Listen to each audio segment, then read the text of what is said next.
Assalamualaikum teman-teman, besti-besti, apa kabar semuanya? Semoga sehat selalu ya, bahagia dunia akhirat, dan selalu dalam lindungan Allah, amin.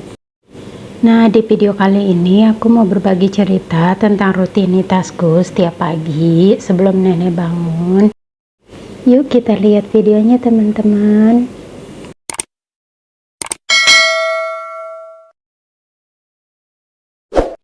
Nah, ini rutinitasku setiap hari teman-teman. Sebelum nenek bangun, aku rapi-rapi, aku lap-lap, pokoknya ini meja makan plus ruang TV, karena di sini kumpul semua kalau Ajimah. Jadi nenek kan sendiri, tinggalnya berdua sama aku aja. Jadi nggak ada ruang makan. Nah, ini aku buka jendela dulu biar ada hawa angin masuk. Aku rapihin kursi. Nah, ini kan bahannya buludru ya, jadi aku pakai kemoceng. Buludrunya tuh biar satu baris gitu, jadi biar ada ketahuan ada orang masuk atau gimana duduk di kursi, jadi ada tandanya gitu teman-teman.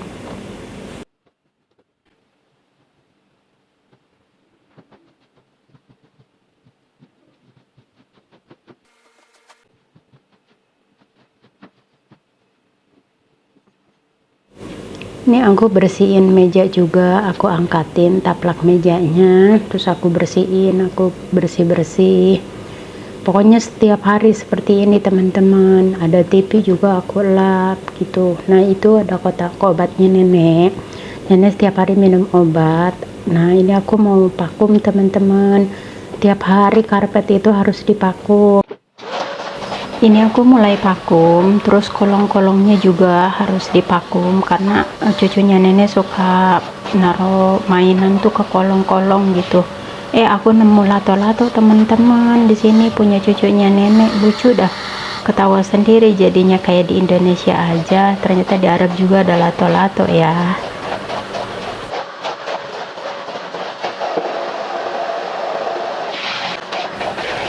Nah, itu tuh pintu samping TV kamar kita, kamar aku sama nenek. Aku tidur sama nenek.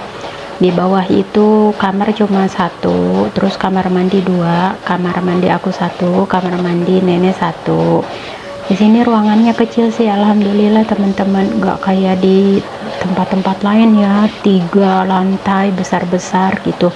Jadi aku nggak terlalu capek kerjanya, cuma yang penting nemenin nenek aja gitu.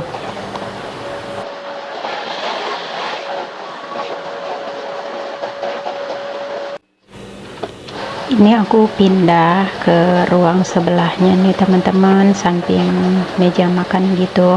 Semuanya harus divakum, itu juga kolong kursi itu harus divakum-vakum. Pokoknya itu ada kulkas, yang dekat kulkas itu ada pintu masuk ke dapur teman-teman. Jadi ruangannya simple sih, kayak di apartemen gitu ya. Alhamdulillah lah, walaupun non dapatnya tuh yang apa ya, rezekinya tuh alhamdulillah gitu, dapat rumah yang kecil, cuma ngurusin nenek-nenek satu doang, tapi kadang cucunya itu suka dititipin yang itu yang di lantai 2. Alhamdulillah sih itu juga suka ngasih jajan, maksudnya nggak cuma-cuma. Nah, ini aku mulai bersihin wastafelnya tamu, itu deket kamar mandinya nenek. Nah, itu ada pintu kamar mandi, ada pintu majelis gitu teman-teman. Ini setiap hari harus itu ya, harus dibersihin karena itu kan orang lalu lalang anaknya mama naik ke atas, jadi kalau kotor kelihatan tuh nggak enak, takut dikomplain.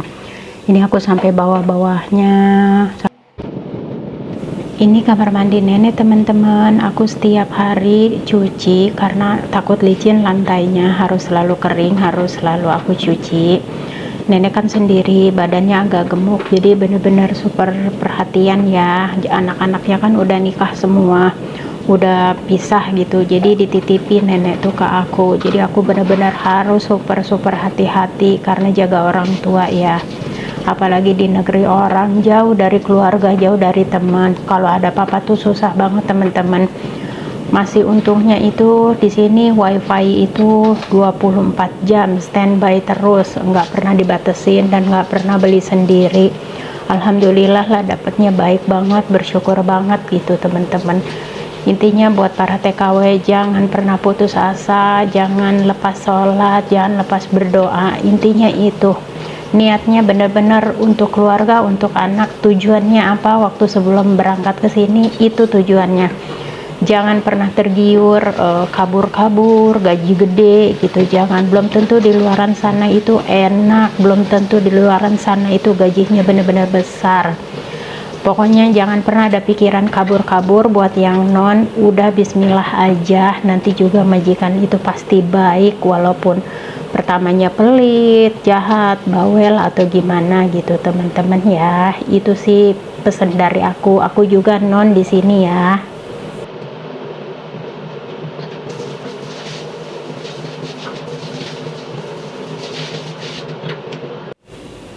Ini aku lanjut bersihin majelis untuk ruang tamu cowok gitu, kalau ada tamu, karena misah ya di sini. Cowok-cowok, cewek-cewek gitu dipisah, nggak digabung gitu, kecuali kalau ajimah, anak-anaknya mama, menantunya mama, itu baru kumpul satu ruangan. Nah kalau tamu itu enggak teman-teman, dipisah. Ini aku masih lanjut vakum terus. Karpetnya pun nanti aku angkat-angkatin, karena cucunya nenek suka nyelip-nyelipin makanan atau mainan gitu teman-teman. Pokoknya lanjut sampai selesai, aku vakum terus sampai bersih, nanti baru dipel semuanya.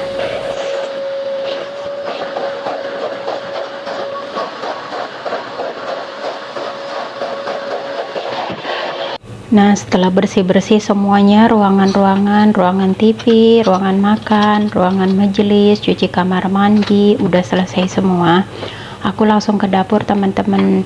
Nah itu ada termos, itu bekas ajimah kemarin hari Jumat teman-teman. Next aku bikin videonya sesibuk apa aku hari Jumat, karena ajimah itu masak banyak, tamu banyak, sampai malam, tidur pun malam sampai jam 11 sampai jam 12. Tapi ada istirahatnya juga sih pas siangnya itu. Anak-anaknya mama tuh pasti ngertiin, udah Imeli Ruh istirahat katanya gitu. Nah ini semuanya piring yang bekas kemarin udah kering, aku lap-lapin, ada air yang dikit, aku nanti packing, masukin ke lemari. Habis selesai itu aku cuci piring, selesai semuanya teman-teman. Nah di sini tuh aku bener-bener harus super cepet ya, takutnya nenek kan keburu bangun. Kadang nenek tuh bangun tuh minta sarapan, minta ini, minta itu, kadang suka minta pijitin, jadi aku harus siap-siap aja, jangan lemot-lemot lah pokoknya, mumpung nenek tidur, jadi aku segesit mungkin aku kerja gitu teman-teman. Kadang suka tiba-tiba, ayo jalan-jalan pergi ke sini, nanti dijemput sama anak aku, katanya kamu siap-siap, ayo cepetan pakai abaya.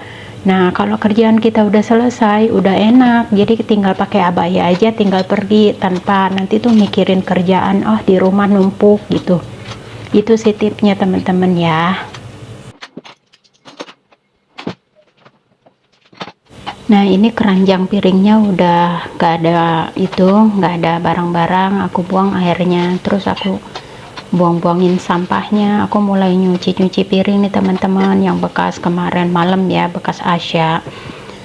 Nah ini aku packing piring-piring, panci-panci ke lemari, pokoknya segitulah rutinitasku setiap pagi itu. Cuma paling parah itu kalau ada acara-acara, terus kalau hari Jumat, Sabtunya itu pasti banyak, ada termos, ada ini, ada itu, pokoknya keluar semua itu bahan-bahan di dapur itu, barang-barang itu.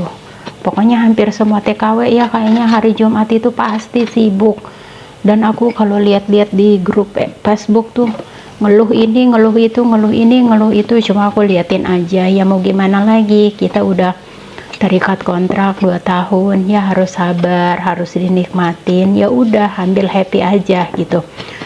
Waktu di Indonesia kita kan pengen cepet-cepet terbang nih teman-teman, aduh kok saya nggak terbang gitu kan. Nah kalau udah sampai sini pasti kepengen pulang karena kerjaan banyak lah, majikan pelit lah, inilah itulah. Jangan kayak gitu teman-teman. Aku sih tipsnya mendingan kayak gini aja berpikirnya, kita niat dari Indonesia itu kerja, tujuannya apa, misalnya tujuannya buat anak, buat keluarga, udah itu aja. berpikiran yang positif-positif. Nah, kalau ada di Facebook, di WA atau di sosial media ada yang ngechat, yuk kabur yuk, gaji di luaran itu besar, kamu dapat ini dapat itu, jangan mau teman-teman. Apalagi bagi yang non ya, jangan mau, belum tentu, pokoknya di luaran enak. Banyak cerita teman-temanku di luaran juga nggak seenak yang dipikirkan teman-teman. Itu aja ya teman-teman. Nah, pokoknya segitu aku berbaginya ya. Tapi beda cerita teman-teman kalau misalkan majikan udah mukul, udah memperlakukan kita seperti hewan, terus yang aneh-aneh lah majikannya, itu kita bisa lapor langsung ke agent. Kalau misalkan sekali, dua kali, tiga kali nggak ditanggepin ke agent, kamu langsung cari aja di KBRI, itu ada nomor teleponnya, pasti cari tahu di teman-teman atau di sosmed atau di Google lah, itu nomor KBRI pasti ada. Nah, kalau misalkan bener-bener urgent banget gitu, udah kepepet, udah mentok, misalkan ada aneh-aneh atau pemukulan atau pemerkosaan atau gimana, kamu tinggal lari aja keluar rumah, cari yang terdekat, sebisa mungkin ke jalan raya atau gimana. Kalau apalagi enak kalau misalkan ada kantor polisi yang atau patroli gitu di jalanan, itu sih biasanya ada ya. Kamu tinggal lari ke situ aja, udah tinggal kamu cerita ke sana, kamu gini, itu kalau kepepet banget ya teman-teman. Tapi kalau majikan kita masih ngasih makan, masih bisa ngasih tempat tidur yang enak, masih layak lah, maksudnya teman, memanusiakan manusia, ya udah dijalanin aja dulu, karena kan kita sudah terikat kontrak ya, nggak bisa pulang, terkecuali sebelum 3 bulan kita masih bisa balik ke kantor, ganti majikan gitu teman-teman.